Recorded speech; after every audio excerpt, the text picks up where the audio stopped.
Right here is it.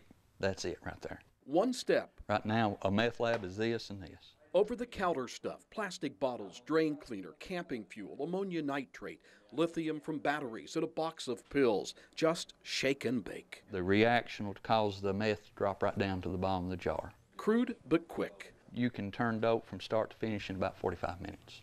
Unite Supervising Detective Joel Cunningham says it's all to feed the need. They're fueling their own habits. They're not making money like the big marijuana dealers or the big cocaine dealers. The usual. A midweek surveillance of pharmacies. We'll have somebody on the inside. Is about to begin in Monticello. They'll let you know if it's Sudafed purchases. The undercover teams are on the lookout for so-called smurfers. Fellers, be careful. Those who go store to store for meth cooks. Okay, I'll run that way. Gathering their 9-gram-a-month limit of cold and allergy medicine containing pseudoephedrine, the key ingredient needed to make meth. Most of these smurfers are, in fact, meth addicts also.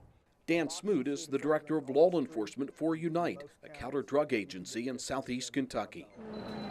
They just restocked the shelves with the Sudafeds. If they can't have that, they can't make it. And that's what it all comes down to. Tom Simmons, the county attorney in Wayne County, knows all too well the courts are a window into the scourge of meth. They are drug users, but they're also sons, fathers, mothers, aunts, uncles. 32 ounces. A hit for investigators. This lab is in a fence row right over here on the left. In less than a 3-hour period, the surveillance team watched 7 different people buy pseudoephedrine at a Monticello pharmacy. They tracked Cletus Owens here. The lab and the fuel on the other side of that fence, you don't know anything about it. No, sir. No, sir. What were you doing with the Sudafed? I get it from my sinus. When pressed by the cops, Owens claimed he forgot and left the pseudo he just bought in the car of those who gave him a ride to the pharmacy. I wouldn't know how to start cooking. In the barrel. But the cops claim Yeah, hey, you got another one over here too, Dan. they've discovered a classic meth site. Okay, we've got 4 things that we've got questions about right now. Detective Cunningham says he's absolutely positive these are discarded shake-and-bake labs. Still putting off the dangerous gases. While Cunningham neutralizes and overpacks the one-step labs, Dan Smoot eyeballs other evidence. This is what we consider a classic burn pile.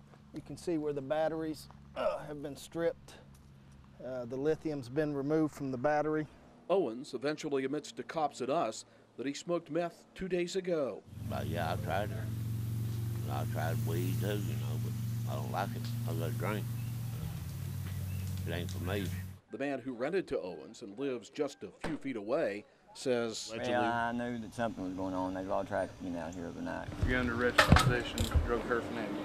2 days before his 58th birthday, Cletus Owens is hauled off to jail. So he's been evicted. He just hadn't got his stuff out yet.